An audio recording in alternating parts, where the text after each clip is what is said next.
Overview of McClelland's theory of needs. In the early 1940s, we all know that Abraham Maslow created his basic theory of needs. Later, a psychologist, David McClelland, built in this work in his 1961 book, which is entitled as The Achieving Society. Thus, McClelland's human motivation theory states that every person has one of three main driving motivators, whatever gender, age, or culture or beliefs he or she belong. It is the needs for achievement, the affiliation, and power. Thus, he stated that this motivator called as learned needs theory because these motivators are not by inherent, but we can develop them through our culture and our life experiences. In addition, McClelland's theory can use to influence how you set goals, provide feedback, and how you motivate and reward team members in the workplace. McClelland theory of needs contributors. So the first contributor is David McClelland. David McClelland is an American psychologist who developed his theory of needs or achievement theory of motivation, which revolves three important aspects, namely achievement, power, and affiliation. So, in short, David McClelland is the one who developed McClelland theory of needs. So, he is a motivational model that attempts to explain how the needs for achievement, affiliation, and power affects the action of people from a managerial context. So, and second one is Henry Moray. Henry Moray is developed long list of motives and manifest needs used in his early studies of personality. David McClelland proposed a content theory of motivation based on Henry Moray theory of personality, which sets out a comprehensive model of human needs and motivational processes.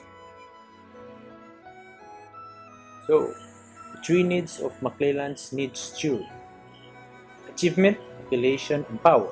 Abbreviations are NAP for achievement, NAP for affiliation, and NPOW for power. So the first thing I'm going to explain is the achievement. So the achievement is the need to drive to excel, to achieve in relation a set of standard and to strive towards success. In other words, the need for achievement is a behavior directed towards competition with the standard of excellence, meaning the person who has a high need of achievement is a very competitive person. So that's one thing to remember. And then there are a few characteristics that we can see in people who have high need of achievement. First, they take full responsibility for their actions and also for the results. They are a risk taker. There's a saying, high risk, high reward. So this also means high achievement for them. And then strong desire for performance feedback. Feedback is one way for them to see their achievements. So that's it. And then second is affiliation. Affiliation is defined as a desire to establish and maintain friendly and warm relations with other people, meaning they are persons that need to connect also with other people.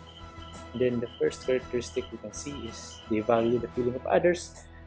They want people to be valued. And then they surround themselves with people that they like. And then they work better, especially when they are in a group that is very cooperative or that is complementary for them. And then third is power. So power is concerned with making an impact on others, the desire to influence others, the urge to change people, meaning the people who have high need of power want to influence others, maybe for good or for bad, but it depends on the person. Then few characteristics we can note is first, the desire to influence others indirect, for good or for bad. And the second, desire to exercise control, meaning they want to control, they want to be a leader somehow. And then third characteristic is concern for maintaining leader-follower relations. Um, in a leader-follower relationship, there's usually a hierarchy, and hierarchies have the person who is on the top of that hierarchy is a person full of power. So power is very important. Hierarchies are very important to them. That's all.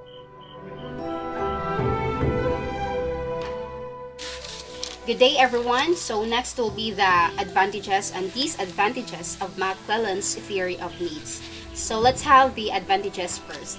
So the first advantage will be the employees are given tasks according to their needs, which help in motivating employees and identifies the needs of employees first and then giving them job according to their needs. Second is that there is no scope of any excuse. So since employees are given tasks or work according to their needs, there is no scope for any excuse. And lastly, we have the satisfied employees. So in simple words, organization ensure to satisfy employees to be a great asset in the company. And these are the disadvantages. First, it does not take into account the basic needs, meaning it only focuses on needs for achievement, power, and affiliation, and ignore the basic needs like food, shelter, and safety. Second one is that one gets stereotyped, meaning one cannot move to other departments of the company, not because he or she is not qualified, rather due to being stereotyped. And lastly is that it is difficult to find position matching the needs. So for example, if there are 10 positions in the company for people having a need for power, but if employees' need for power are 20, then the company will find it difficult to accommodate all the employees.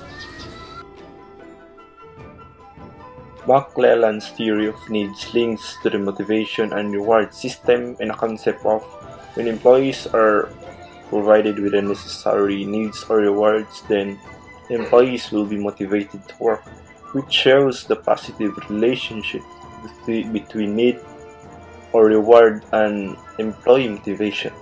McClellan's theory speaks that employees are motivated when their needs for affiliation, power, and achievement are activated, likely to motivation and reward system, which motivate employees through methods such as salary, promotion, praise, and others. Employees can also motivate themselves by seeking work where individual goals, needs, and wants are achieved. However, it links to McClellan's theory, which is an acquired needs theory that splits into three categories. These are extrinsic motivation, which is something that is done to or for employees to motivate. It arises them from factors outside an individual, such as money, grades, power, and others. These rewards provided satisfaction and pleasure that the task itself may not provide. Extrinsically motivate employees can work on a task when they have a little interest in it. This type of motivation normally has an immediate and powerful effect. However, it does not tend to last for long.